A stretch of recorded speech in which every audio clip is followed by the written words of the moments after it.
Okay, magandang araw po sa ating lahat at panibagong updates at panibagong vlog na naman ang gagawin natin ngayon, no? Pagpasensyahan nyo na guys if merong mga maingay na maririnig ninyo kasi meron pong nagtatrabaho ditong construction works dito sa bahay. Okay? Eto, pag-usapan natin itong si Attorney Claire Castro, itong Presidential Communication Officer na ipinagtanggol niya itong si Presidente Bongbong Marcos sa issue di umano na hawak raw sa liig itong si Bongbong Marcos. Oh, ayan. Hawak sa liig si Bongbong Marcos. Pag-usapan natin yan kasi malalim yun eh. Maraming mga kritiko ang nagsasabi na kontrolado si Bongbong Marcos ng mga ilan natin diyang mga alam niyo na, di ba? Ito pa. Issue ngayon itong Duterte Youth Party List, no? Kasi po sinuspinde po yung kanilang proclamation, okay? Marami kasing nagsasabi na ano ba talaga ito? Baka itong si George Garcia di umano ay inutusan ni Liza Araneta Marcos o dito kay Tambaluslos. O sino ba ang nag-utos? O yan ang mga sabi-sabi nila ha, na ikaw Garcia ay inutusan. Kasi alam naman natin na itong Duterte Youth Party List, isa ito sa nagsulog doon sa House of Representatives na ipa-impeach itong si Presidente Bongbong Marcos. 'Di ba? Mamaya pag-usapan rin natin yan, okay? Eto, pag-usapan natin itong mga bagong halal na mga Senate, mga senador, no, na bagong halal ay nagre-react na po sila sa sinabi ni Presidente Bongbong Marcos na willing siyang makipagbati sa mga Duterte. So, meron na sa mga reaction ha. Yung mga bagong nananalo sa Senado, okay? Ito pa, itong Department of Justice naghahanda ng mga dokumento na kailangan para sa red notice laban dito kay Attorney Harry Roque. They are very serious na i-aresto itong si Attorney Harry Roque at maipababalik dito sa Pilipinas, 'di ba? Sa sobrang dami ng problema ng bansa natin, si Roque talaga ang inuuna nila. Mamaya pag-usapan natin 'yan. Eto pa, tinaguriang Duterte Black sa Senado, sila Bato de la Rosa, Amy Marcos, Robin Padilla, Rodante Marcoleta at itong si Bongo, mga Duterte Black sa desisyon kaugnay sa Senate President. Nagsalita na po itong si Bato de la Rosa kung sino yung pambato nila na pwedeng maging Senate President. Ako, gusto ko si Marcoleta. Yun ang akin. Mamaya, ipakita ko yung video na yan at i-react natin yan. Okay? Ito pa. Ito. Itong Kongreso. Okay? Itong Kongreso, natataranta na itong Kongreso ngayon. Bakit man nasabi nating natataranta? Kasi booking sila dito sa ibinulgar ni Toby Chanco, itong campaign manager ng Alyansa. No? Ito yung patungkol na ibinulgar ni Toby Chanco, yung impeachment na minamadali kasi may bayad raw. Pero ang mga kongresista, itinanggi nila ito. Alam na, di ba?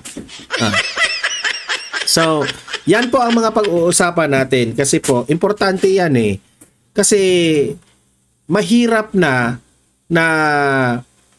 lagi tayong nakaabang sa mga kabalastugan nitong gobyerno na ito tapos hindi naman aaminin nila, no? Especially na mismo ang kaalyado na nila ang nag-booking dyan. Di ba? Si Toby Chanco, kaalyado yan ng mga Duterte, mga Marcos administration. Tapos, siya yung nagsasabi na minamadali pala yun kasi may bayad pala yung magpirma sa impeachment. Naku po. Okay? So, yan ang ating topic ngayon. Pero bago ang lahat, bago natin ito pag-uusapan, help me po muna na i-like at saka i-share itong ating video para kakalat ito sa taong bayan. Okay? Mag-like and share muna sa video natin. 1, 2, 3, go. Ayan, thank you very much. And also guys, sa mga bago pa lang dito sa aking channel, mag-subscribe na po kayo, okay? Para lagi kayong updated sa ating mga balita.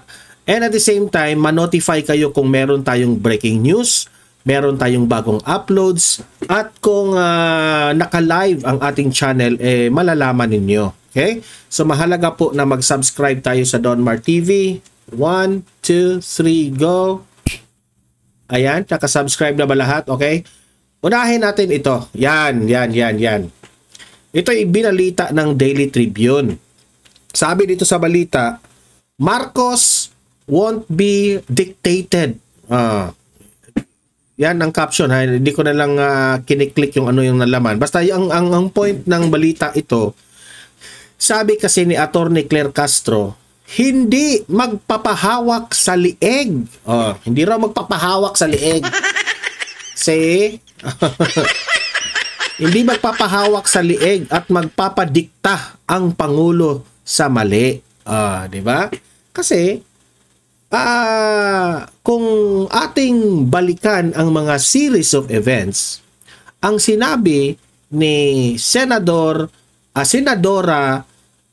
Amy Marcos, hindi na po Marcos ang nagpatakbo ng ating gobyerno ngayon. Yan ang sabi ni Amy, ha. Ang nagpapatakbo ng ating gobyerno ngayon ay Araneta at Romualdez. Yan ang sabi ni Amy, okay? So, ito naman yung sinabi ni Attorney Claire. Hindi siya naniniwala doon. Hindi magpapahawak sa lieg at magpapadikta ang Pangulo sa mali. Ngayon, simple lang. Okay? This is very simple. Ang tanong ko dito sa aking mga audience sa Don Mar TV, saan ba kayo maniniwala? Sa kapatid o dito kay Attorney Claire Castro na maraming nagsasabing BO itong attorney na ito? Hindi sila nagsabi niyan, ha?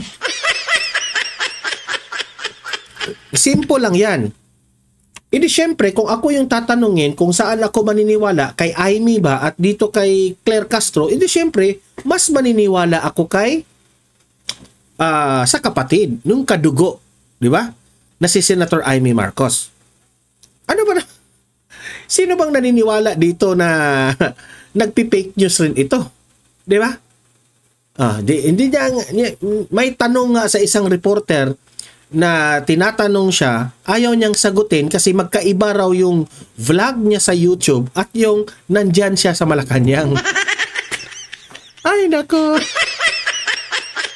Di ba?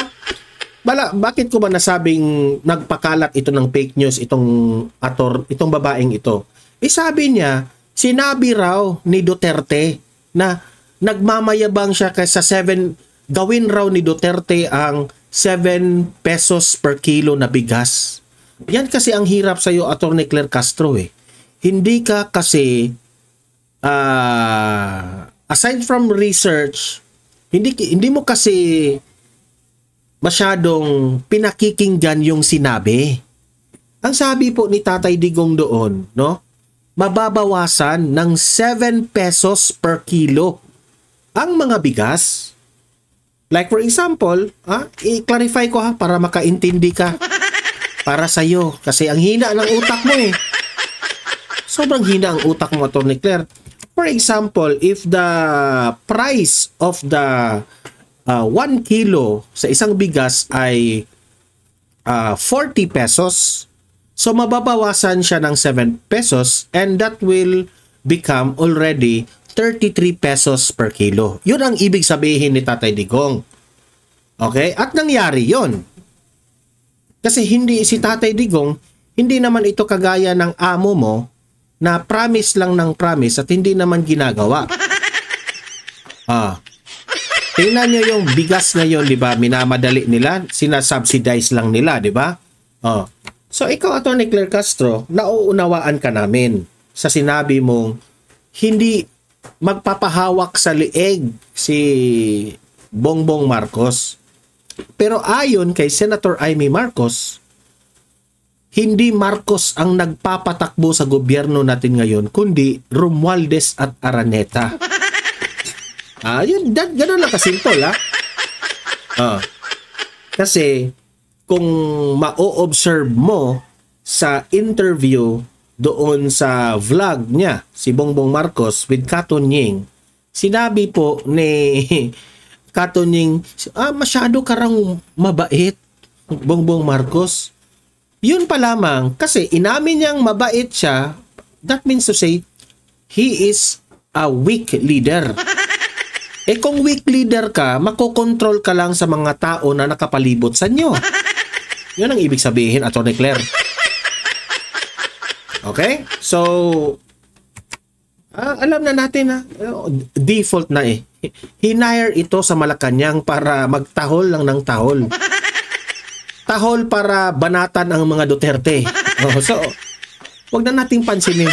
Pero ako dito sa vlog ko, dapat ko talaga itong ipaalam sa inyo na mali-mali itong mga pinagsasabi nitong si Atty. Claire, di ba? That's my own opinion. Demokrasya tayo dito, di ba? So, bye-bye Atty. Claire, bye-bye.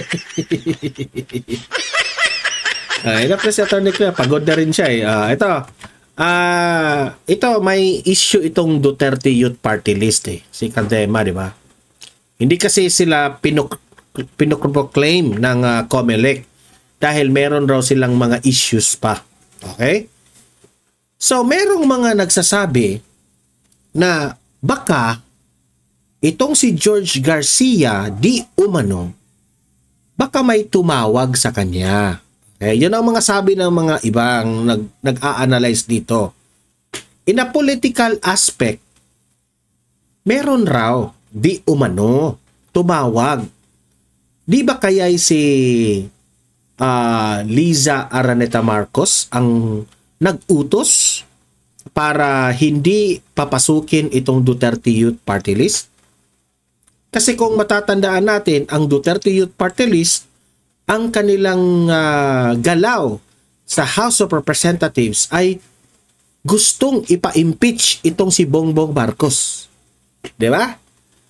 Ang tanong, di ba kaya si Tambaluslos rin ang tumawag kay George Garcia? Dalawa lang yan, sabi ng mga political analysts. Sabi ng mga vloggers. Okay, ako naman, sabi ko, nung narinig ko yan, sabi ko, posible. Di ba? Pero hindi natin ma-confirm kung yan ay totoo o hindi. Ang magawa lang natin ngayon is, tanungin natin si George Garcia.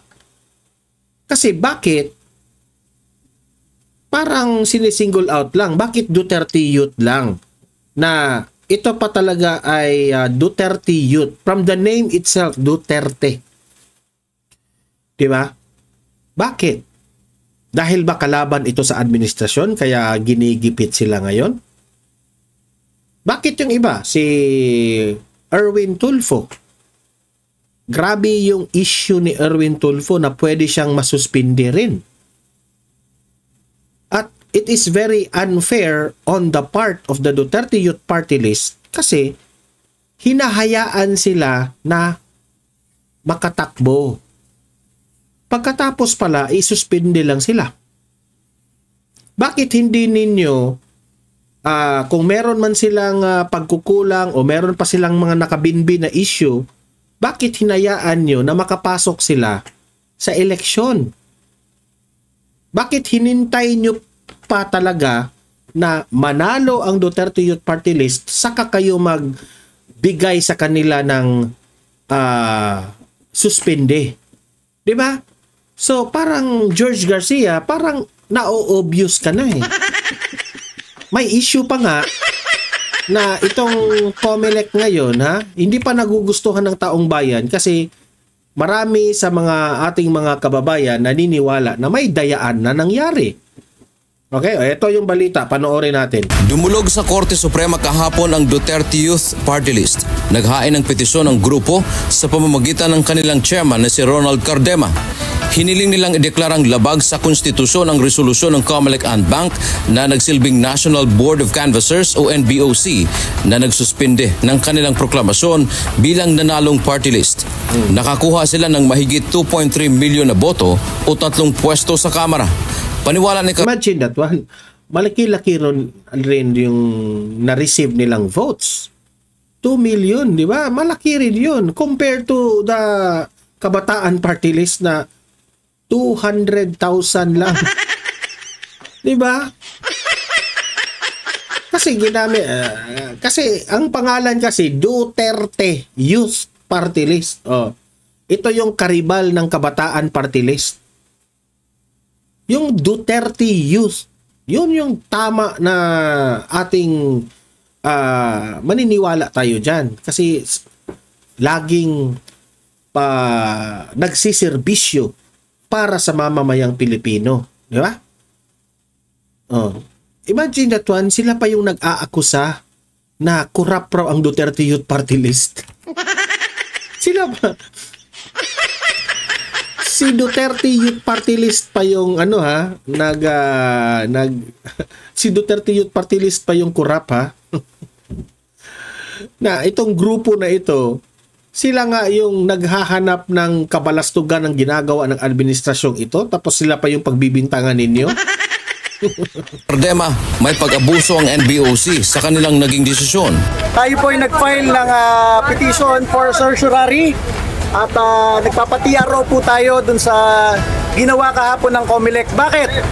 Sa tingin po natin, merong grave abuse of discretion ang Comelec kahapon. Sinabihan lang kami na hindi kami kasama sa proclamation tanghali bago mag-proclamation mismo. Imagine that one. Oh, kayo, nakahanda na kayo kasi iproproklama na kayo pagkahapon. Tapos sinabihan mo sa umaga pa lang, sinabihan mo na hindi kayo matuloy. Hindi kayo maiproklama kasi may problema sa grupo ninyo. Imagine that one. Ako sa tingin ko in my observation, planado na ito eh. Planado na ito kasi kung ginawa pa nila ito nung time na during the campaign o before the campaign or the filing of the COC, kung ginawa nila ito, makapaghanda sila Cardema eh. Pero ito, hindi na sila makapaghanda kahit na nananalo na sila. Ang mga bumoto sa grupo ng Duterte Youth Party List, magagalit dito ang taong bayan. The fact na Duterte yan, Duterte yung word na yan. Di ba? Magagalit ang taong bayan dito. Kasama sa hiling ng Duterte Youth na ipag-utos ng Supreme Court sa Comelec na iproklama na sila bilang nanalong party list. Sagot naman ni Comelec Chairman George Erwin Garcia, inaasahan na nila ang aksyon ng Duterte Youth bilang bahagi ng kanilang... Inaasahan na nila. So good luck sa iyo, di ba? Alam mo, itong hindi tayo si George Garcia po ay abogado dati ito ng mga Marcos. Okay? Hindi natin yan maiali sa ating isipan na medyo marami ring sa mga Pilipino mag-iisip na bias talaga itong taong to. Si Bongbong Marcos ang nag-appoint dito eh. O, pinili ito ni Bongbong Marcos na siya mo yung ilagay sa Comelec, di ba? Akala, totoo nga, no? Nung una, I really respect this guy. Itong si George Garcia. Kasi, nung una kasi, matino naman eh. Pero ngayon, parang na-obvious ka na. Parang obvious na eh. Ng remedy. Sa kaso ng Duterte Youth sa Comelec, sinabi ni Garcia na hayaan na muna nila ang komisyon na resolbahin ito na ayon mismo sa grupo ay 2019 pang nakabinbin. Naaakusahan na nga po bakit matagal na na-resolve yung kaso. Ngayong inire-resolve na po natin, mabiblame pa po. Yan ang tanong ko sa iyo, di ba? Bakit hindi mo yan nire-resolve nung filing of the COC? Nung panahon ng kampanya, bakit niyo hindi yan pinare-resolve? Bakit ngayon lang? Yan ang malaking tanong. Yan ang hirap sa iyo eh. Bakit ang dami-daming tumakbo, George Garcia, Yung mga, tingnan nyo yung kay Erwin Tulfo, baka gusto nyo ring anuhin, ha? Gusto nyo ring tingnan yung kay Erwin Tulfo. Sige nga. O, payag kami na gawin nyo yan kay, sa Duterte Youth Party List. Pero yung kay Tulfo, bakit nyo ini-ignore yung issue niya? Ikaw talaga, ha? Marunong ka rin eh. Po ang COMELEC, sana po wag. Sana naman po makihintay na lang na i-resolve namin yung case ng Dante Ame. Pahihintayin pa ninyo yung Duterte Youth, ha? Good luck. To UNTV. Ay nako. Alam niyo naman, politika. Din itong administrasyon nito. Yes. Wala na. Maniniwala kayo diyan, 'di ba? Okay, ito naman. Reaction, ha? Nagre-react na itong mga bagong inihalal na mga senador patungkol po sa sinabi ni Presidente Bongbong Marcos na he is willing to makipagbati sa mga Duterte. O, ito yung reaksyon nila. Play. May reaksyon na ang mga nakaupo at bagong halal na senador sa pahayag ni Pangulong Bongbong Marcos Jr. hinggil sa posibleng reconciliation sa pamilya Duterte. Para naman kay Senate President Francis C. Escudero, ang pahayag ni PBBM ay paalala na dapat unahin ang kapakanan ng taong bayan kaysa personal na higwaan ng mga partido. Umaasa naman si Senator J.V. Ejercito. Yan yung kay Chis Escudero, ha? Na tama raw yung sinabi ni Bongbong Marcos kasi iniisip ni Bongbong Marcos yung taong bayan.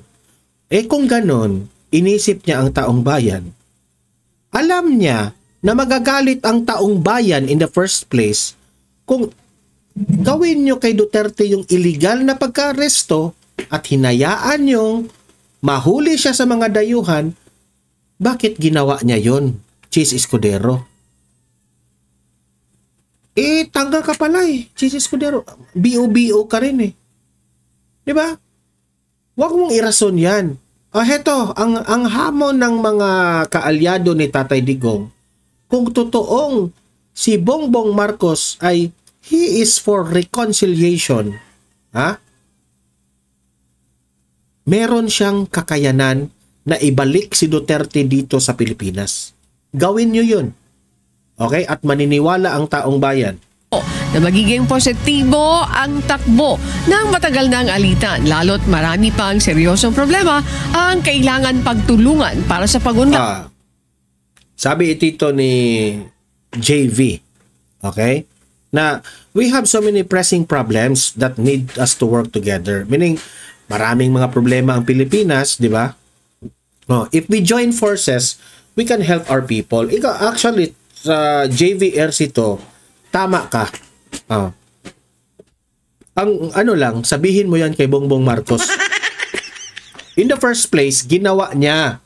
Siya yung una na uminit ang away ng Duterte at Marcos. Ginawa nila kay BP Sara yung impeachment. Hinuli nila si Tatay Digong. Sinong hindi magagalit doon? Di ba? So itong sinasabi mo, JVRC to, wala na. It's too late already. Too late. Itong mga pinagsasabi ni JV, applicable ito kung hindi pa na-impeach si BP Sara doon sa House. Hindi pa nahuli si Duterte. Applicable yan. Pero ngayon, wala na. Di ba? Ng bansa. Ay naman kay Senator Coco Pimentel. Coco Pimentel naman. So ano yun, Coco? Tamang asal ito para sa Pangulo bilang ama. Tamang asal raw ni PBBM. Okay. Ako, sa totoo lang, tama yung ginawa ni PBBM. Pero ang tanong, Coco Pimentel, maniniwala pa ba ang taong bayan na si Bongbong Marcos ay sincere sa kanyang sinasabi? Yun ang tanong, di ba? Kasi ako, sa totoo lang, hindi ako naniwala Sinabi lang yan ni Bongbong Marcos kasi alam niya, isinusuka na siya ng taong bayan. Napag-alaman niya na ang resulta ng eleksyon, talbog siya. Galit na ang taong bayan sa kanya. Kaya niya ginagawa yan. Bayan, kahit hindi magbago ang ugali ng ilan na wala na sa kontrol ng Pangulo. Para naman Si Coco Pimentel, tama raw yung kay PBBM. Okay, sige, tama yun. Pero, wala na. It's too late. Si Ping Lacson naman. Sige, Ping, pasok. Senator-elect Ping Lacson, ang kabaitan ng Pangulo ay Ang kabaitan. Mabait ka kasi. minsan tinitingnan ng iba bilang kahinaan. Kaya niya, Kahinaan talaga. Di ba? Buti nga alam. Buti nga alam ng lahat na ngayon lang natin na-realize na sa simulat sa poll, tama yung sinabi ni former President Duterte. Weak leader. He is a weak leader. Tama talaga yun, di ba? kailangan niya ng isang bastonero sa gabinete na kayang pasunurin ang mga opisyal. Hindi yung Ping Lacson, mali rin yung suggestion mo. Dapat siya bilang presidente, dapat may kamay na bakal ka. Ngayon lang nila na-realize na yung leadership, yung style of president ni Tatay Digong, ngayon lang nila na-realize na tama yun. Itong kay Bongbong Marcos, wala. Puro kasi kayo pa concert at mga modeling dyan eh. Fashion show. At mambabatas para sa maayos na pamamahala. Samantala, nananatiling may duda si re-elected Senator Bato de la Rosa sa sinseridad ni PBBM. Di ba? Tama tayo. Kung ano yung iniisip natin, yun rin ang iniisip ni Bato. Maniniwala pa ba tayo dito? Kung talagang bukas itong makipag-ayos sa mga Duterte. Wala naman sigurong gustong ng forever mag-aaway. Lahat naman tayo ay gustong tumahimik tayo at mamuhay ng matiwasay at makafocus sa kabutihan ng ating bansa. Pero sa lalim ng sugat na in-inflict nila sa di ba? Kaya nga sabi ko, it's too late already. Damage has been done. Ngayon pa siya maggaganyan na makipagbate. Ay, dalhin mo muna pabalik si Duterte dito sa Pilipinas bago ka magsasabi ng ganyan. I think kailangan talaga ng extreme sincerity. Correct. Extreme sincerity, hindi yung pahapyaw. Correct. Di ba? Hindi yung pahapyaw. Yes. Many times na tayong nabudol. Magpapabudol pa tayo? Wag na. Okay? Eto, patungkol naman sa ang daming problema ng Pilipinas pero pinagtuunan talaga ng pansin nila itong si Atty. Harry Roque. Ito yung update kay Atty. Harry Roque. Inihahanda na ng Department of Justice ang mga dokumentong kailangan para humiling ng red notice mula sa Interpol laban kay dating presidential spokesperson Harry Roque. Si Roque at 49 na iba pa ay may arrest warrant dahil sa kasong qualified human trafficking kaugnay ng Lucky South 99 scam. Doon pa lamang, no? Para bang hindi ka panipaniwala na gagawa si Roque dito sa kanyang qualified trafficking. Ay, nako. Obvious talaga na gawa-gawa. Di ba? Very obvious na gawa-gawa talaga yung issue na yan kay Roque eh. Habang tinutukoy pa ng DOJ ang pinakamabisang hakbang, iginiit nitong tungkulin ng pamahalaan ang paghahanap sa mga sangkot sa krimen at ang paghaharap sa kanila sa hukuman. Samantala, kumpiyansa si Atty. Roque na hindi siya mapapauwi sa Pilipinas dahil sa pending application nito sa the Netherlands. Ako, I believe na hindi nila kaya na mapauwi si Atty. Harry Roque. Naniniwala ko dyan. Alam niyo ba kung bakit? Kasi kung pagbabasihan nyo yung ginawa nila kay Teves, yung sa Timor-Leste, look at what happened now. Parang yung Timor-Leste, kinampihan na si Teves. Kasi alam na mga gobyernong itong Timor-Leste, itong the Netherlands, no, alam nila na tayo na country na Pilipinas, no, grabe yung away politika. Okay? Grabe yung away politika. Nakakahiya nga tayo sa mundo eh. Nakakahiya tayo eh. So, ako, I am looking forward talaga na maniniwala yung mga taga Netherlands, no, ang gobyerno dyan, na si Attorney Harry Roque ay biktima ng political prosecution. Niniwala ko dyan. Kasi obvious naman eh. 'Di ba? Sa sobrang dami ng problema natin sa bansa, sa sobrang daming mga malala na wanted na mga tao, si Roque pa talaga ang kanilang inuuna. Anong tawag mo doon? Political, political, may bahid na pamumulitika. Yun ang point dyan. Kung saan siya humiling o humihiling ng asylum. Alam niyo po na kapag merong pending asylum petition, merong non-refuma. Kahit anong pang kunin yung red notice alert dyan, manigas ka. Kaya pinagtawanan lang sila ni Roque.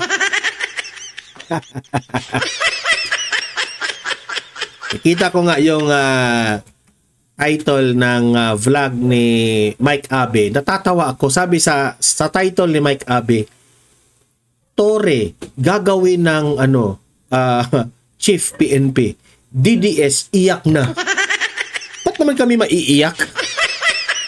Si Torre, kung ma-Chief PNP, good luck na lang. Kasi babatikusin dyan ng babatikusin eh. Iiyak raw tayo.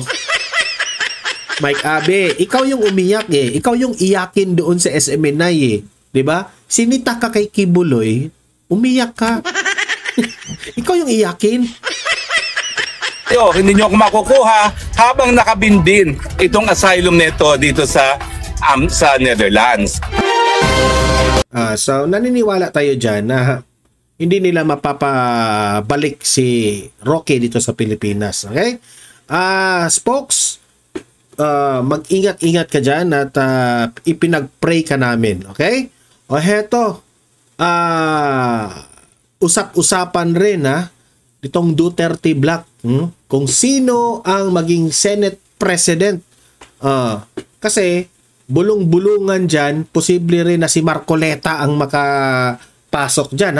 Okay, ito yung update dyan. Kahapon inibilag natin, ito yung update. Okay? Hindi pa nagdedesisyon ang tinaguriang Duterte Bloc sa Senado ugnay sa Senate Presidency. Ito ang inihayag ni Senador Ronald Bato de la Rosa sa gitna ng issue ng pagpapalit ng liderato sa Senado sa pagpasok ng mga bagong senador sa 20th Congress. Ngunit binigyan diin ng mambabatas na ang kanilang grupo ay worth considering at hindi dapat baliwalain. Wala pa kami desisyon. Hinintay namin pag-uwi ni Ruben Padilla galing abroad. Pag-usap kami. I defer my decision to the group. Ano mapag-usapan namin din yun ang susundin ko. Pag-usap-usap pa kami. Kaming si Senator Bongo, Senator Ruben Padilla, Senator Marcoleta, ako at saka si Senator Aimee, mag-usap-usap pa kami. Tiniyak naman ni Senador de la Rosa na Ako sa totoo lang, I am very excited kung sino yung papalit kay Cheese Escudero. Ako, irarang ko. Una, gusto kong si Rodante Marcoleta po. Kung pwede ba yan hindi ko lang alam kung anong ruling dyan sa loob ng Senado. Pero, mas gustuhin ko pang si Marcoleta. Okay? O yun ang una ko Pwede rin si Senator Bongo. Pwede rin. Pwede rin siguro si Bato de la Rosa. Yan tatlo lang ang sa akin. Okay? As of now. Kasi si Marcoleta naman, bakit nasabi ko na si Kong Marcoleta na magiging Senate President ay because very bright, no? At attorney ito, sumusunod lang sa batas at higit sa lahat, hindi po bias si Marcoleta. Yun ang pinakauna. Bakit si Marcoleta ang gusto ko? Si Bongo, okay naman rin. Hindi rin bias, mabait, di ba? Tumutulong. Si Bato rin, kamay na bakal. Doon lang kasi ako napapansin ko dito sa mga Duterte na mga senador, mga fair sila. Mga fair. At hindi sila nang aaway dyan eh. Kung tutuusin nga, pwede nilang aawayin si Fontiveros dyan, pero kinaibigan nga nila, di ba? Oh. Ganyan ang mga Duterte. Walang personalan kasi yung style of Duterte eh. Oh. Hindi yan mamimersonal. Like for example, kung kaaway tayo sa politika, outside politics, kaibigan tayo. Oh. Ganyan yung mga Duterte eh. Ayos ang relasyon nila ni Senate President Francis Escudero at wala silang problema. Ngunit nabanggit din ito na may iba rin namang kwalipikado na maging tagapangulo ng Senado. Okay, so we are looking forward na palitan na yan si Chis Escudero. Nakakasawa na yung mukha niyan. Ako lang, yung comment ko kay Chis Escudero, hanggang salita lang kasi si Chis eh. Ay nako, ganyan talaga yung buhay. Yung ini-expect natin pagdating ng parcel natin, alam na. Okay, punta tayo dito ha. Bakit ang Kongreso ngayon may mga usap-usapan na natataranta na itong House of Representatives? Natataranta sila kasi unti-unti na raw di umanong nabubuking ang kanilang galawan dyan. Especially na itong si Toby Chanco nagpa-interview patungkol dyan sa impeachment ni BP Sara sa House. Na yung ibang mga kongresista dyan ay napipilitang pumirma dahil di umano sa pera. My God! Nakakahiya ito. Pero nagsalita na itong mga kongresista, itinanggi nila ito. Of course, alam na namin yan na itatanggi nyo yan. Eto yung balita. Pasok! Maring pinabulaanan ni Iloilo Representative Janet Garin at Lawrence Defensor ang aligasyon ni Representative Toby Chanco na may kapalit na pondo ang pagpirma nila sa impeachment complaint laban kay Vice President Sara Duterte. Git ni Garin, tungkulin nilang pirmahan ang reklamo bilang bahagi ng constitutional process at walang bayaran na nangyari. Ayon kay Ikaw naman, Garin, akala mo naman na maipasok nyo kami sa bulsa mo? Garin naman. Huwag na tayong magbulahan, Garin.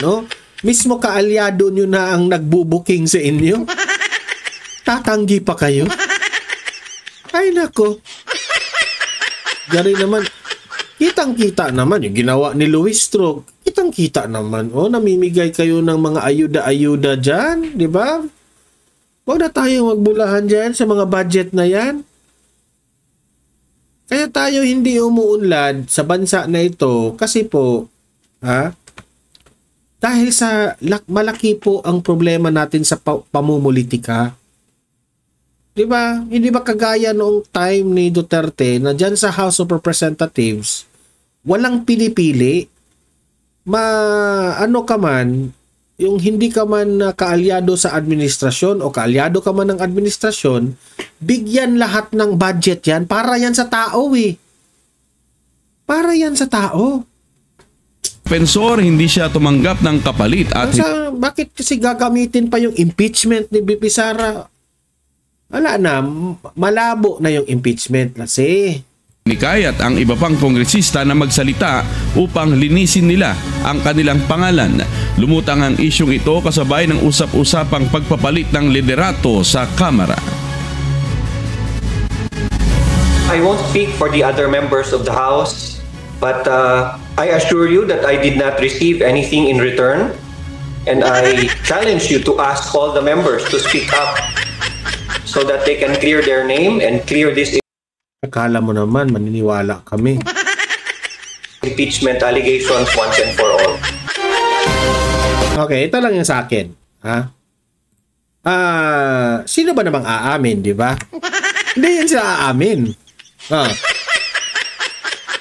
Ang nakakatawa lang dito kasi halatang obvious pero itinatanggi pa. Diyan kasi natatawa ang tao eh. Halatang halata na nga, itinitanggi pa. Okay? So, wag na niyong itatanggi yan. Ano naman nangyari na yun, itatanggi nyo pa, di ba?